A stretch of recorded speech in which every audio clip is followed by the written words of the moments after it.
اعوذ باللہ من الشیطان الرجیم، بسم اللہ الرحمن الرحیم۔ رب اشرح لی صدری ویسر لی امری واحلل عقدۃ من لسانی یفقہوا قولی، آمین ثم آمین۔ سورۃ النساء آیت نمبر 136 136۔ یا ایہا الذین آمنوا آمنوا باللہ ورسولہ والکتاب الذی نزل علی رسولہ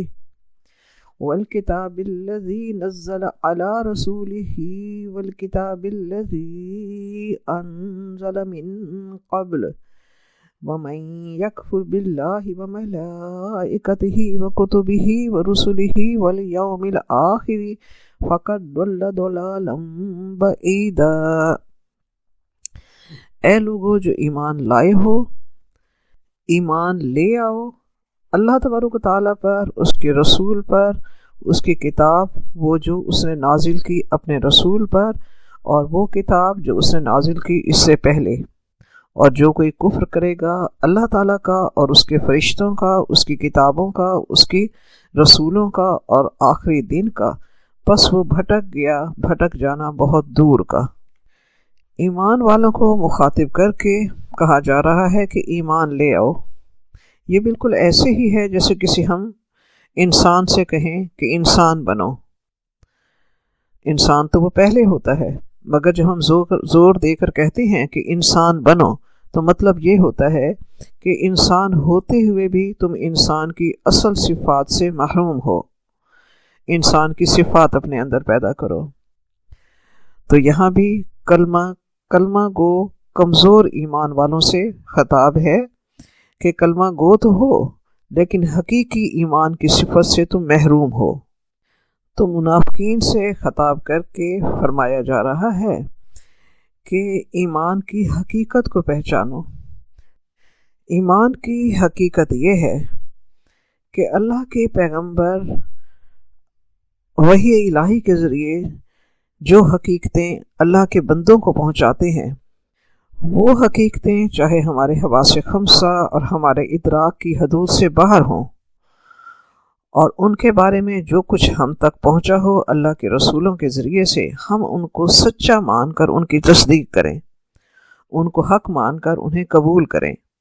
مثلا اللہ تبارک تعالیٰ کی ذات، اللہ تعالیٰ کی صفات، اللہ تعالیٰ کے رسولوں پر وحی کی آمد، آخرت، جنت، دوزخ، حیات بعد الموت، اس قسم کی جو باتیں اللہ کے رسول ہم تک پہنچائیں، ان سب کو سچ جان کر اور مان کر ان پر قائم رہنے کا نام اصلاح شریعت میں ایمان ہے۔ آیت میں کتابوں پر ایمان لانے کے سلسلے میں کتاب کا لفظ جو ہے وہ 2 مرتبہ آیا ہے۔ پہلی مرتبہ کتاب کے لفظ کے ساتھ نزلہ کا لفظ آیا ہے، اور دوسری مرتبہ کتاب کے لفظ کے ساتھ انزلہ کا لفظ آیا ہے۔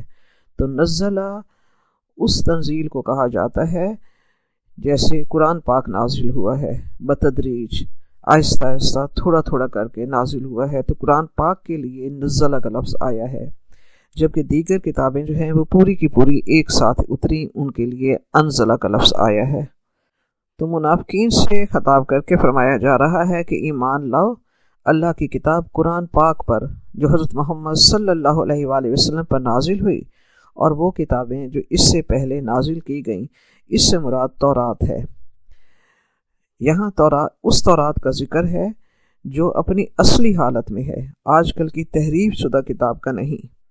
تو اصل تورات کی تعلیمات پر ایمان لاؤ، کیونکہ پہلے جتنی کتابیں نازل ہوئیں ان میں سے کتاب ہونے کی حیثیت قرآن پاک سے پہلے صرف تورات کو حاصل ہے۔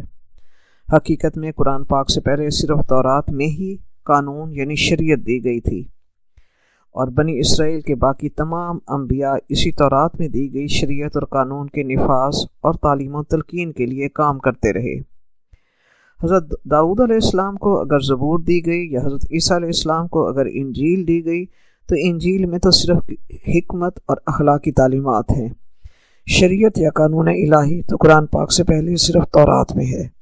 قرآن پاک میں اللہ تعالیٰ نے تورات کے جو احکام منسوخ نہیں کیے وہ آج بھی ہمارے لیے واجب الاتباع ہیں۔ جیسے یہود کے لیے مثلا تورات میں مرتد کی سزا قتل نازل کی گئی تھی اور شادی شدہ زانی کی سزا رجم اللہ تعالیٰ نے نازل کی تھی، اسلام نے ان دونوں سزاؤں کو منسوخ نہیں کیا، کیونکہ قرآن مجید میں دونوں سزاؤں کا ذکر نہیں ہے، مگر احادیث میں ہے کہ آپ صلی اللہ علیہ وآلہ وسلم نے مرتد کو قتل کی سزا دی اور شادی شدہ زانی کو رجم کی سزا دی، اور یہ سزائیں نافذ العمل ہیں۔ اس لحاظ سے یہ آیت بہت اہم ہے کہ ایمان کا تقاضا ہے کہ تورات کی اصل حالت کے وہ احکام جو قرآن پاک میں منسوخ نہیں کیے گئے، اور قرآن پاک کی تمام تعلیمات پر مکمل اور تفصیلاً ایمان اور عمل ہی اصل ایمان ہے۔ تو اس آیت میں منافقین اور کمزور ایمان والوں کو دعوت دی جا رہی ہے کہ صرف کلمہ لا الہ الا اللہ پڑھنے سے تم ہاؤس آف اسلام میں تو داخل ہو گئے ہو، مگر اسلام اپنی تمام جزیات اور تمام لازمیات کے ساتھ تمہارے دل میں اترنا چاہیے۔ اسلام کے ساتھ تم سچے مخلص ہو جاؤ کہ اسلام کی کامیابی تمہیں اپنی کامیابی لگے اور اسلام کی ناکامی تمہیں اپنی ناکامی لگے، کیونکہ ایمان صرف زبانی نہیں، زبانی دعوے کا نام نہیں ہے، یا صرف پیدائشی اور نسلی مسلمان ہونے کا نام نہیں ہے، بلکہ ایمان باطنی، قلبی، حقیقی اور عملی ایمان ہی اصل میں آخرت میں نفع دے گا۔ اس لیے اصل میں مومن بننے کی دعوت دی جا رہی ہے کہ تمہاری عملی زندگی میں اسلام کا، ایمان کا یہ رنگ ہو کہ قرآن تمہارا قانون ہو، سنت رسول پاک صلی اللہ علیہ وآلہ وسلم تمہارا طریقہ، رسول پاک صلی اللہ علیہ وآلہ وسلم تمہارے رول ماڈل، صحابہ کرام رضی اللہ تعالی عنہم تمہارے لیے مثال ہوں، اور اللہ تبارک و تعالیٰ کو حقیقی مالک، حاکم، خالق مانو، اور ایمان زندگی کا حصہ بن کر، ایمان تمہاری زندگی کا حصہ بن کر عمل میں ڈھل جائے۔ یہ ہے ایمان کی عملی تعریف۔ اس میں سے ایک کا انکار بھی کفر ہے، اور کفر گمراہی ہے۔ آیت نمبر 137 اور 138 کو اکٹھا لیں گے۔ ان الذین آمنوا ثم کفروا ثم آمنوا ثم کفروا ثم ازدادوا کفرا لم یکن اللہ لیغفر لهم ولا لیہدیہم سبیلا۔ بشیر، آیت نمبر 138 ہے، بشیر المنافقین بان لهم عذابا علیما۔ بے شک وہ لوگ جو ایمان لائے پھر انہوں نے کفر کیا، پھر وہ ایمان لائے پھر انہوں نے کفر کیا، پھر وہ کفر میں بڑھ گئے، وہ ایمان لم یکن اللہ نہیں ہے کہ اللہ انہیں بخش دے، اور نہ یہ کہ اللہ انہیں سیدھے راستے کی ہدایت دے گا۔ آیت نمبر 138 ہے، بشر المنافقین، خوشخبری دے دیجئے منافقوں کو کہ بے شک ان کے لیے دردناک عذاب ہے۔ یہاں کفر سے مراد ایمان لائے اور پھر کفر کیا، تو کفر سے مراد یہاں قانونی یا ظاہری کفر نہیں ہے کہ ایمان لائے پھر کچھ عرصے بعد عیسائی بن گئے، پھر کچھ عرصے بعد کافر بن گئے، نہیں، اس سے مراد یہ نہیں ہے۔ یہاں ظاہری نہیں بلکہ اس سے مراد منافقین کی باطنی کیفیت ہے، کیونکہ منافقین کے اندر جو کفر و ایمان کے درمیان جو کشمکش اور کھینچا تانی ہو رہی ہوتی ہے وہ اندر ہی اندر ہو رہی ہوتی ہے۔ ظاہری طور پر ان لوگوں نے اسلام کا انکار نہیں کیا ہوتا۔ منافقین یعنی کمزور ایمان مسلمانوں کے باطن میں طوفان برپا ہوتا ہے، ایمان بھی کھینچتا ہے انہیں اور کفر بھی اپنی طرف مائل کرتا ہے۔ کوئی بھی کلمہ پڑھنے والا ایک دن میں منافق یا مرتد نہیں ہو جاتا، بلکہ اس کی کیفیت بدلتی رہتی ہے۔ کمزور ایمان اور منافقین کی کیفیت بدلتی رہتی ہے۔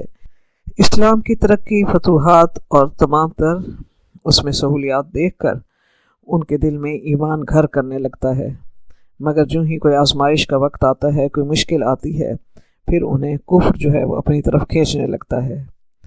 تو یہاں انہیں سچے ایمان کی دعوت دی جا رہی ہے۔ یہ وہ لوگ تھے جنہوں نے اسلام تو قبول کر لیا، ایمان اچھا تو انہیں بہت لگا، مگر جب عمل کا وقت آیا تو بہت مشکل لگا ایمان کا راستہ انہیں۔ وہ تو سمجھے تھے کہ ایمان لانا، اسلام لانا جو ہے بہت خوشگوار ہے یہ راستہ۔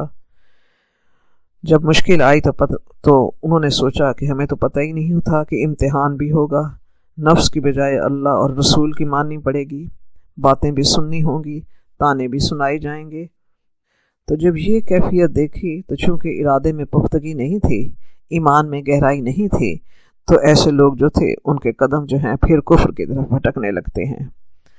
پھر چونکہ اسلام کی لذت چکھ چکے ہوتے ہیں، پھر دوبارہ ان کا دل اسلام کی طرف مائل ہوتا ہے۔ تو کیفیت ان کی یہ ہوتی ہے کہ جب مشکلات دیکھتے ہیں تو ایمان کا نور ان کے اندر مدھم پڑنے لگ جاتا ہے۔ مشکلات آتی ہیں تو مشکلات ان کے لیے بیریئر بن کر ان کے سامنے آ جاتی ہیں۔ مشکلات کو تو مومن کے لیے پل بننا چاہیے، بیریئر نہیں۔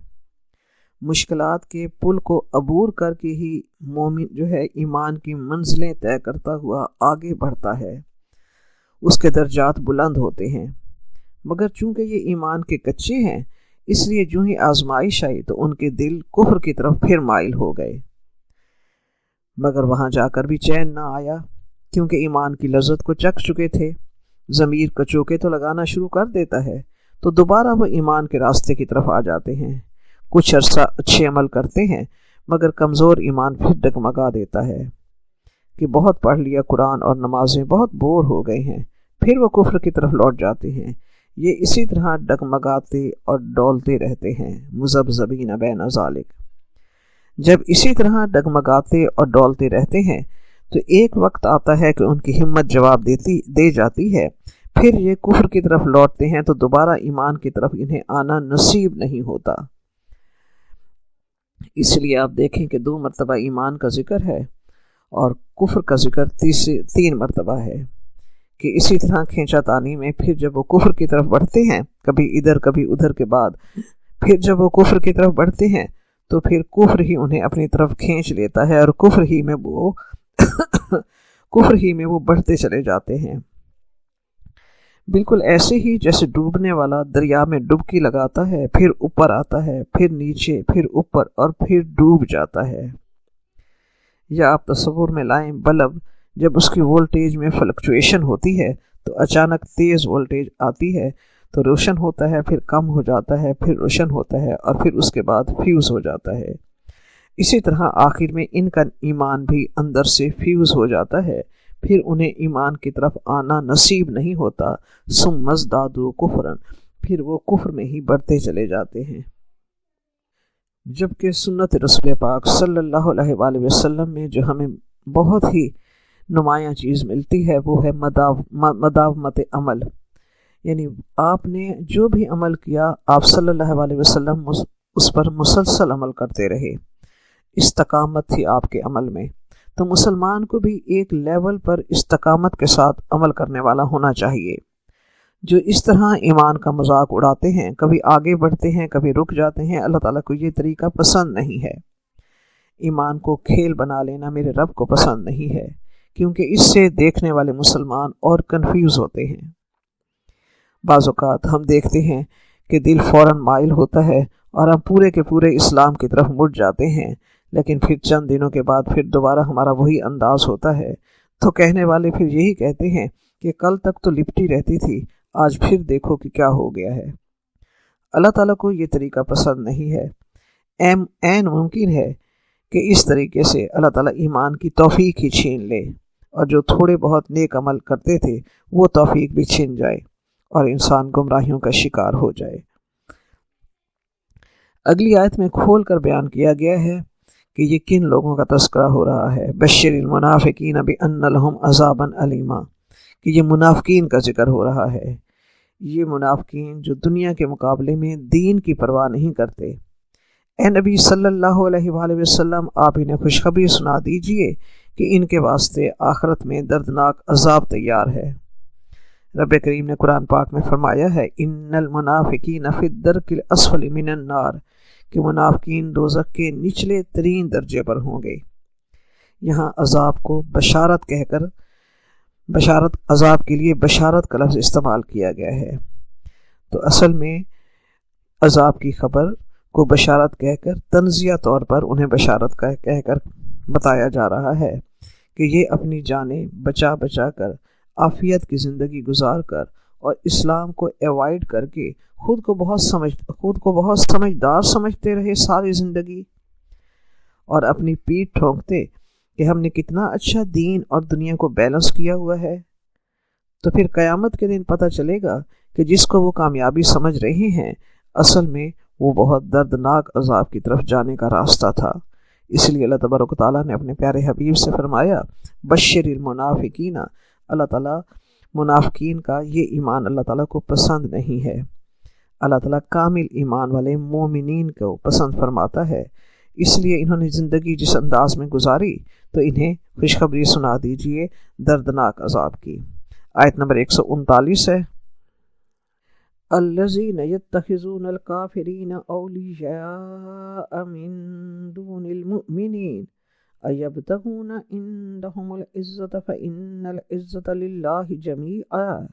وہ لوگ جو کافروں کو دوست بناتے ہیں مومنوں کے سوا، مومنوں کو چھوڑ کر جو کافروں کو اپنا دوست بناتے ہیں، ایبتغون عندهم العزة، کیا وہ چاہتے ہیں کیا وہ ان کے پاس عزت چاہتے ہیں؟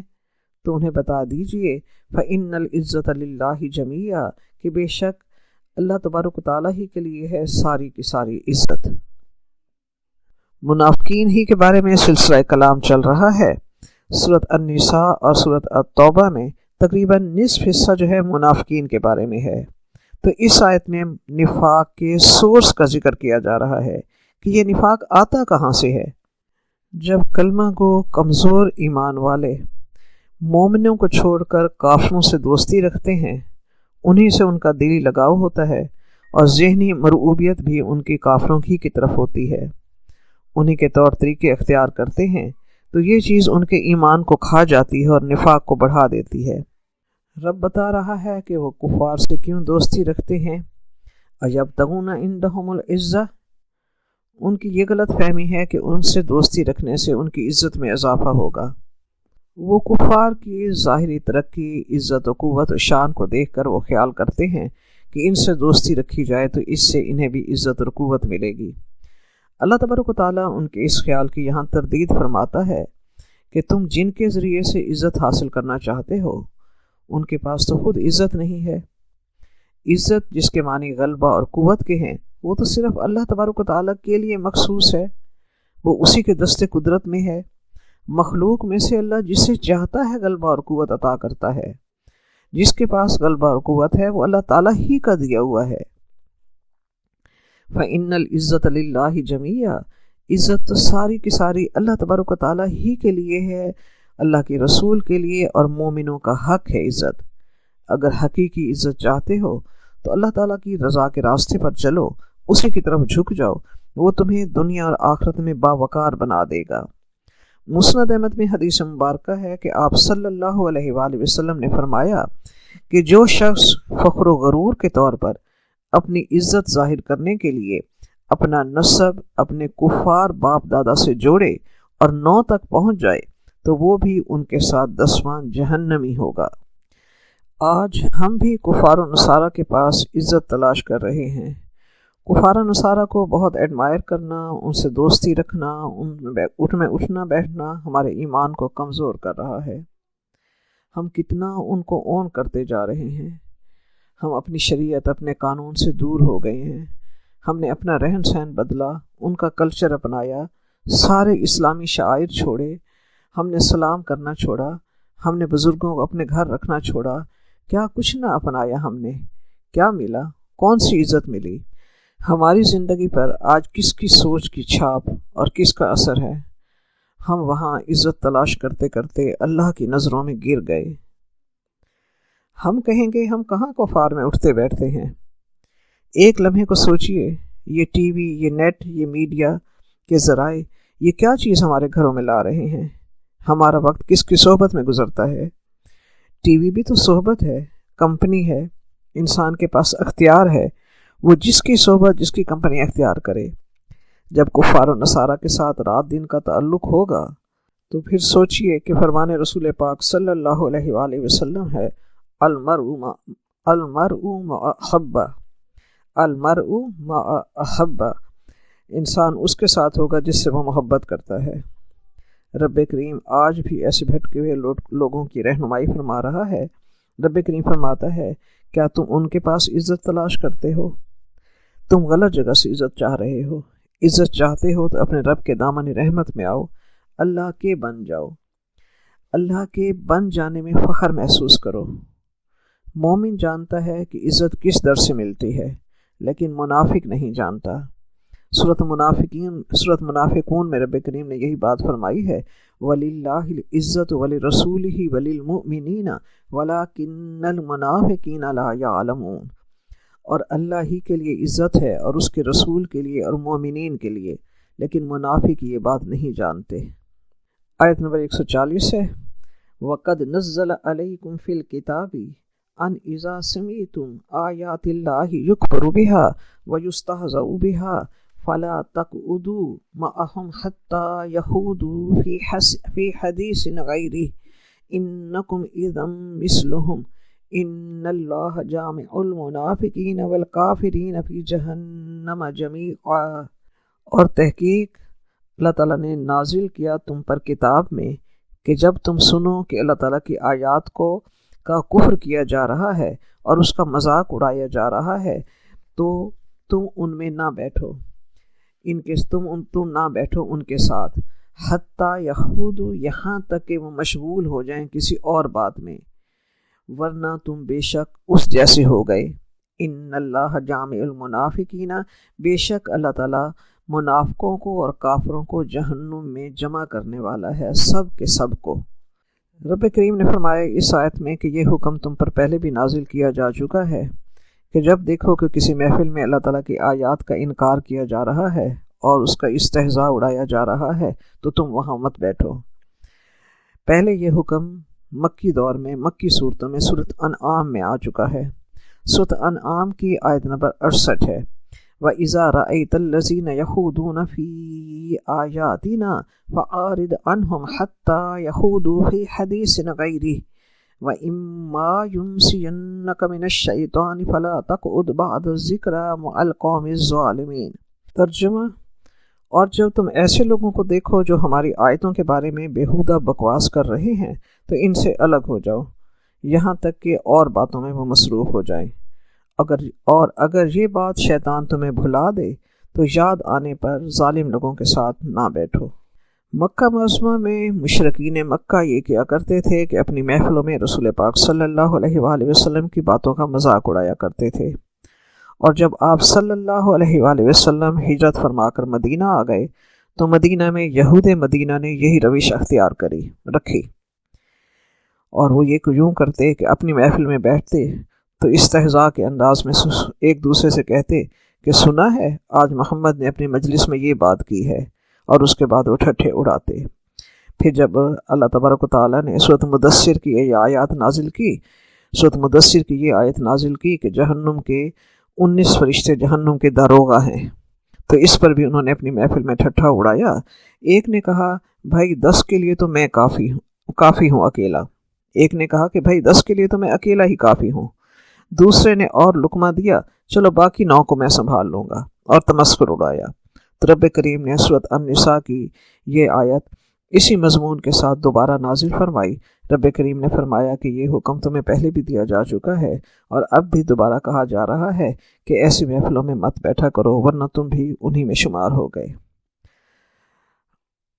کیونکہ مسلمان اگر ایسی محفلوں میں بیٹھا رہتا ہے تو پھر یہ اس کے نفاق کی علامت ہے۔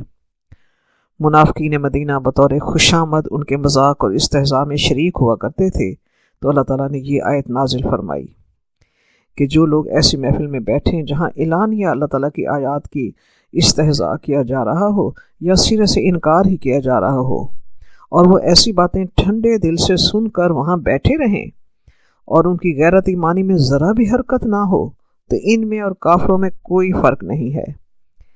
ایسی صورت میں مسلمان کے لیے ضروری ہے کہ اپنی ناراضگی کا اظہار کرے، ان کی زبانیں بند کر دے۔ اگر دلائل سے حق بات کا قائل کر سکتا ہے تو ضرور کرے، اگر وہ یہ دونوں کام نہیں کر سکتا تو کم از کم خود وہاں سے اٹھ کر چلا جائے۔ آپ صلی اللہ علیہ وآلہ وسلم نے فرمایا، تم میں سے کوئی شخص کوئی برا خلاف شرع کام ہوتا دیکھے تو اسے چاہیے کہ بزور بازو اسے مٹا دے، بزور طاقت اسے مٹائے۔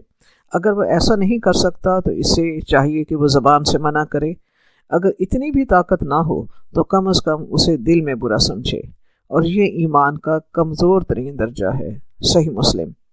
اور ایک دوسری روایت میں یہ بھی ہے کہ اگر دل میں بھی برا نہ جانے تو سمجھ لے کہ اس کے دل میں رائی کے دانے کے برابر بھی ایمان نہیں ہے۔ رب کریم اس آیت کے آخر میں فرماتا ہے ان اللہ جامع المنافقین والکافرین فی جہنم جمیعا، اللہ تعالیٰ منافقین اور کافروں کو جہنم میں اکٹھا کرنے والا ہے۔ تو رب فرماتا ہے کہ جب مسلمان کے اندر سے غیرت ایمانی ختم ہو جائے تو ایمان بھی ختم ہو جاتا ہے۔ دنیا میں بے شک منافق جو ہیں قانونی اعتبار سے مسلمان ہیں، کلمہ گو ہیں، مگر چونکہ ان کا دل اسلام کی محبت سے خالی ہے تو دنیا میں بے شک وہ مسلمانوں میں اٹھتے بیٹھتے ہیں، مگر آخرت میں ان کا انجام کفار کے ساتھ ہوگا۔ اللہ تعالیٰ ان کو اور کفار کو جہنم میں اکٹھا جمع کرے گا۔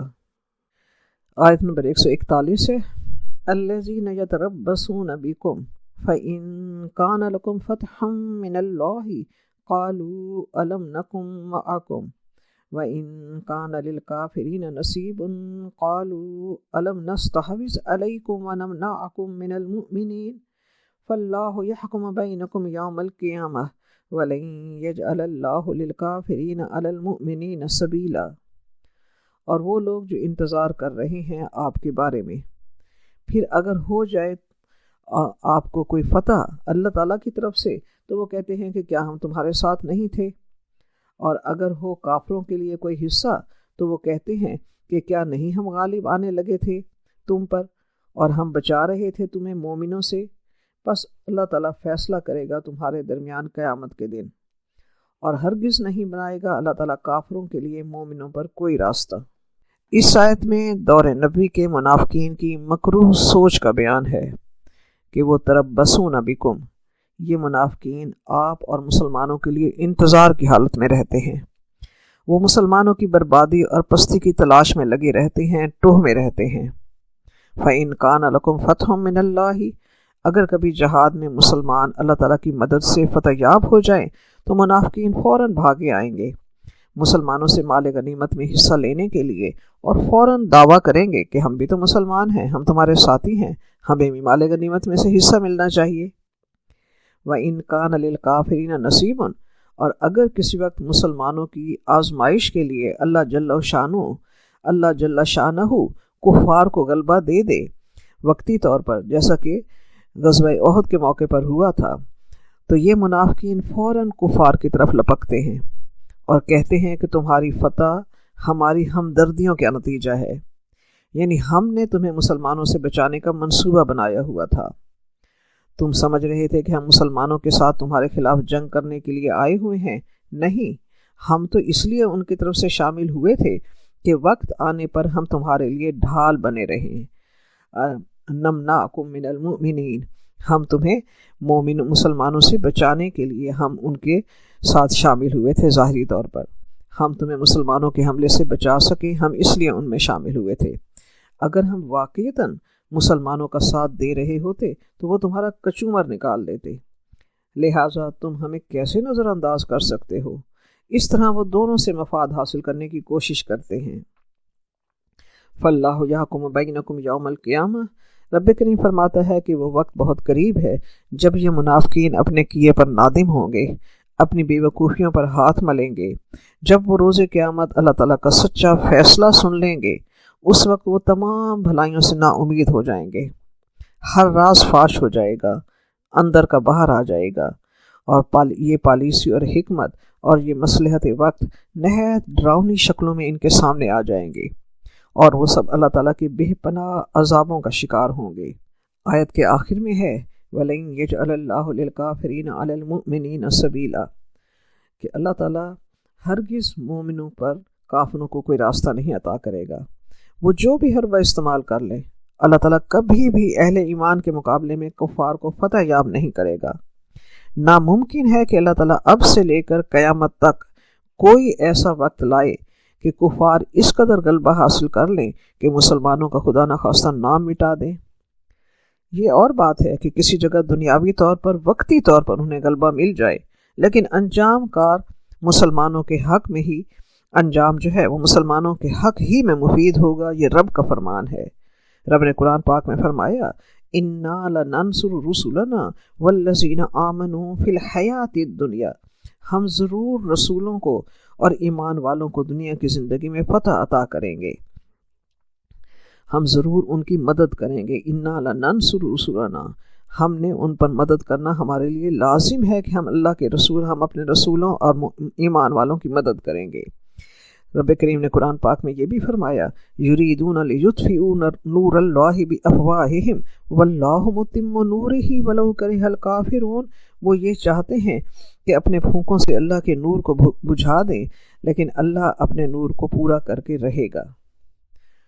نور خدا ہے کفر کی حرکت پہ خندہ زن، پھونکوں سے یہ چراغ بجھایا نہ جائے گا۔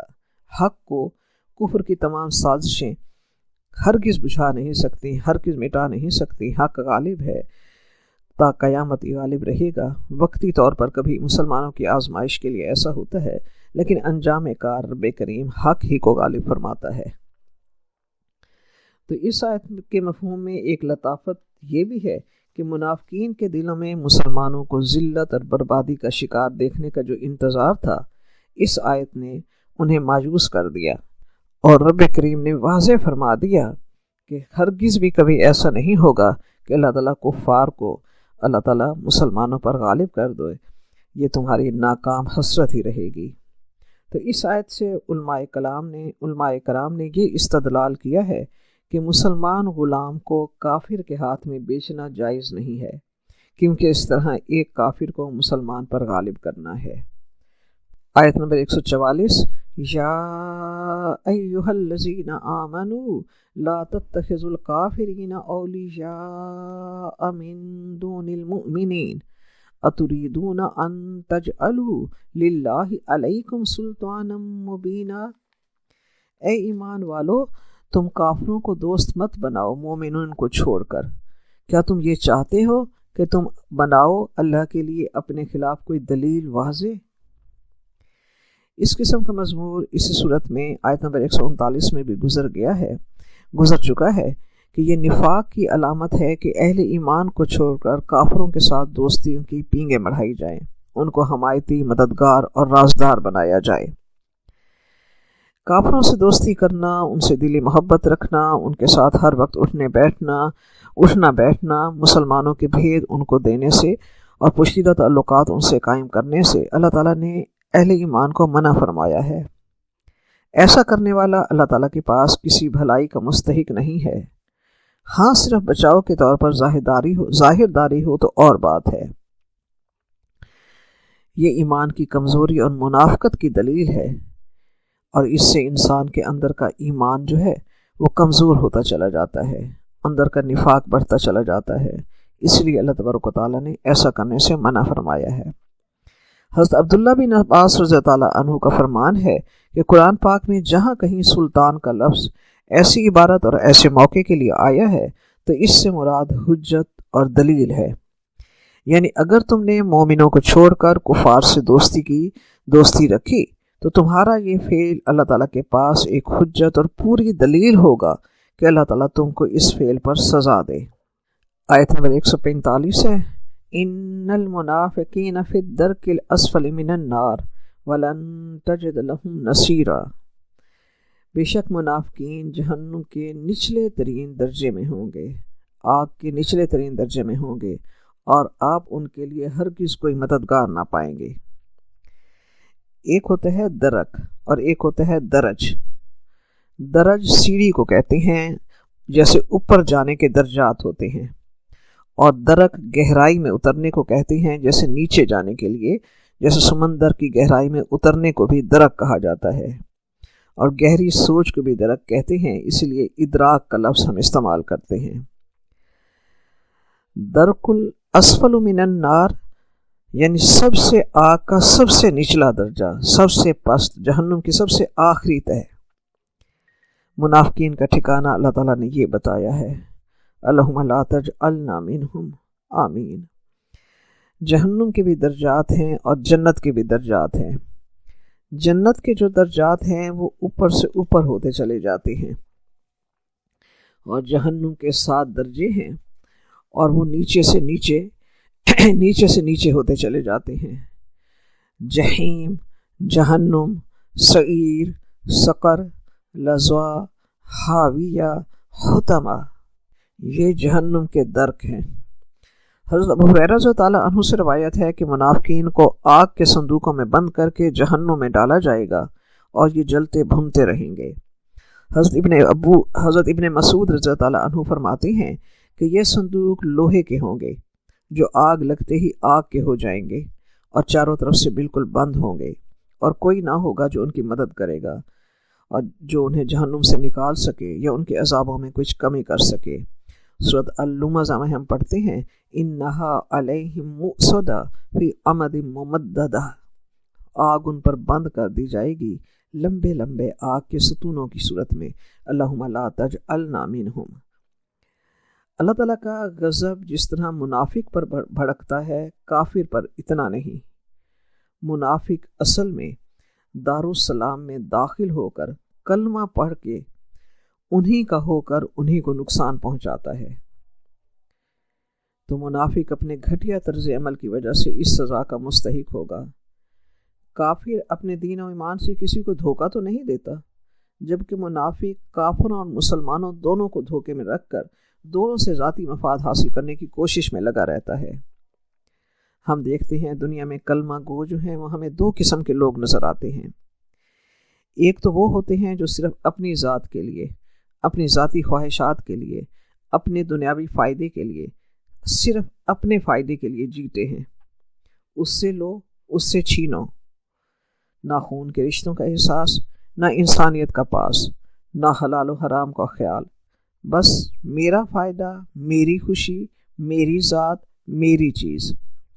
منافق دنیا میں اس گھٹیا سوچ کے ساتھ جیتا ہے تو آخرت میں بھی جہنم کا گھٹیا ترین درجہ اس کو ملے گا، اس کا انجام گھٹیا ترین ہوگا۔ وہاں انہیں کوئی مددگار نہ ملے گا، اس لیے کہ دنیا میں بھی اس کا کوئی مددگار نہیں ہوتا، کہ وہ دنیا میں وہ کسی کا مددگار نہیں ہوتا، اور آخرت میں اس کا کوئی مددگار نہیں ہوگا۔ دوسری قسم کے لوگ ہم دیکھتے ہیں دنیا میں کہ وہ اعلیٰ مقاصد کے لیے جیتے ہیں، اپنی ذات کے لیے نہیں، صرف اس دنیا کے لیے نہیں، آخرت کے لیے جیتے ہیں۔ ان کی زندگی کا مقصد اپنی خواہشات، اپنا فائدہ، اپنی غرض نہیں ہوتا، وہ اللہ کے لیے، اللہ کے بندوں کے لیے، آخرت کے لیے جیتے ہیں، مشقت کرتے ہیں اس چیز میں اعلیٰ مقام حاصل کرنے کے لیے، مشقت کے ساتھ زندگی گزارتے ہیں۔ سوچئے اوپر جانے کے لیے مشقت تو لگتی ہے نا، تو وہ دنیا میں اسی مشقت کے ساتھ زندگی گزارتے ہیں کہ آخرت کے بلند ترین درجات ان کے لیے لکھتے چلے جا رہے ہوتے ہیں۔ آخرت میں وہ جنت کے بلند ترین مقام پر ہوگے۔ اللہم اجعلنا منہم۔ ربنا تقبل منا انک انت السمیع العلیم وتب علینا انک انت التواب الرحیم۔ اللہم انفعنا بما علمتنا وعلمنا ما ینفعنا وزدنا علما۔ آمین ثم آمین۔